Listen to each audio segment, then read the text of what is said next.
কৰাৰ বিশেষ কাৰণটো হৈছে গুইজান পঞ্চায়তত বৰ্তমানৰ যিগৰাকী পঞ্চায়তৰ সভানেত্ৰী পদত অধিষ্ঠিত হৈ আছে তেওঁ আচলতে অনুসূচিত জাতিৰ লোক নহয়। আমাৰ গুইজান পঞ্চায়তটো যেহেতু অনুসূচিত জাতিৰ অত্যধিক এৰিয়া, সেই অঞ্চলত আৰু ৰিজাৰ্ভেশ্যন আছিল অনুসূচিত জাতিৰ তাতে মহিলা হওক পুৰুষ হওক পঞ্চায়তৰ সভাপতিৰ কাৰণে।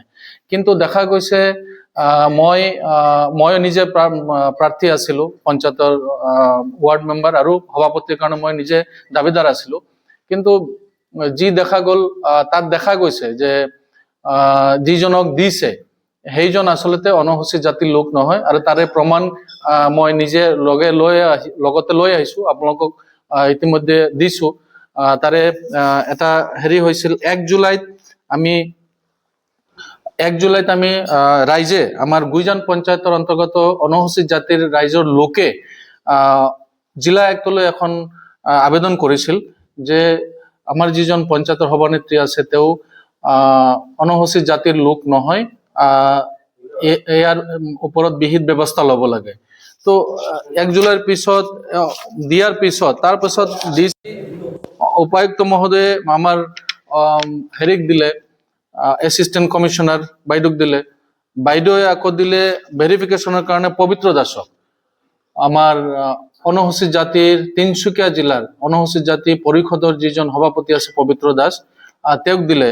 তেওঁৰ এটা ৰিপৰ্ট দিলে 7/7/2007, মানে 7 জুলাইত 2007 তেওঁ এটা ৰিপৰ্ট দিলে যে সেই ৰিপৰ্টটোত তেওঁ কৈছে তেওঁ নিজে ভেৰিফিকেশ্যন কৰিছে যে তেওঁলোক অনুসূচিত জাতিৰ লোক নহয়। ভেৰিফিকেশ্যন কৈছে তেওঁলোক কোনো পধ্যে অনুসূচিত জাতিৰ লোক নহয়, তেওঁলোক OBC হয়। আৰু তেওঁলোকৰ খুৰাৰ যি ভাষ্য মতে ভিডিঅ' ৰেকৰ্ডিঙৰ সৈতে তেওঁলোকে যিটো অনুসন্ধান কৰিলে তাৰ দেখা গ'ল যে তেওঁলোক অনুসূচিত জাতিৰ লোক নহয়।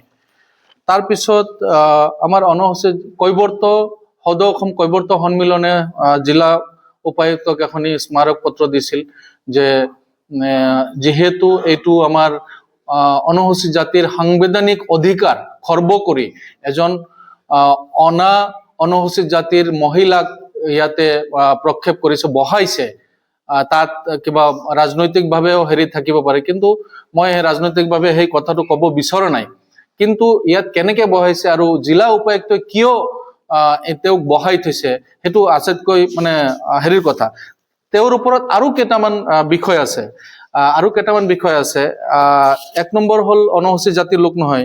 দ্বিতীয়তে তেওঁ আৰু এইটো অনুসূচিত জাতিৰ লোক নহয়, তেওঁ স্কুলৰ পৰাও এখন মই চাৰ্টিফিকেট স্কুলৰ পৰা তেওঁৰ ভেৰিফিকেশ্যন কৰিছিলো, মই নিজে RTI মাৰিছিলো, তাতো তেওঁলোকে স্কুলৰ পৰা দিছে ৰিপৰ্ট যে তেওঁ অনুসূচিত জাতিৰ লোক নহয়, জেনেৰেল কাষ্টৰ হয়।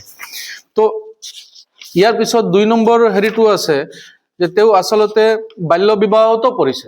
তেওঁ ইলেকশ্যন কমিশ্যনক যেতিয়া নিৰ্বাচন খেলে তেতিয়া আমি এটা আমাৰ যিটো হেৰি দিব লাগে, কাগজ পত্ৰ আমাৰ দাখিল কৰি কিনি যিখিনি দিব লাগে, তাত তেওঁ দিছে যে তেওঁ বিয়া পাতিছে, লফুলি মেৰিড দিছে 30/2005/2010 তেওঁ বিয়া পাতিছে, আৰু তেওঁৰ বাচ্চা হৈছে 18/8/2010। তো এইটো কেনেকে পচিবল? 3 মাহত কেনেকে এটা বাচ্চা মানে প্ৰসৱ কৰিব পাৰে আমাৰ নৰ্মেল? তো কথাটো হৈছে যে যদি 3 মাহত নহয়, তেওঁ যদি 10 মাহত তেওঁ বাচ্চা মানে প্ৰসৱ কৰিছে তেতিয়াহ'লে তেওঁ মানে বাল্য বিবাহত পৰিছে।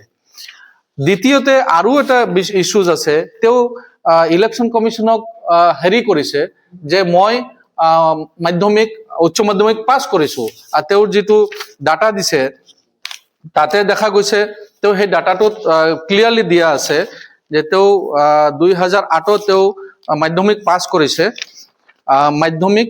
কৰিছে, HSLC পাছ, এইখিনি নম্বৰ দিছে। এইটো ইলেকশ্যন কমিশ্যন মই চাৰ্টিফাই কপি ওলাইছো, যিটো আমাৰ হেৰি পত্ৰ দাখিল কৰিছিল, মনোনীয় পত্ৰ।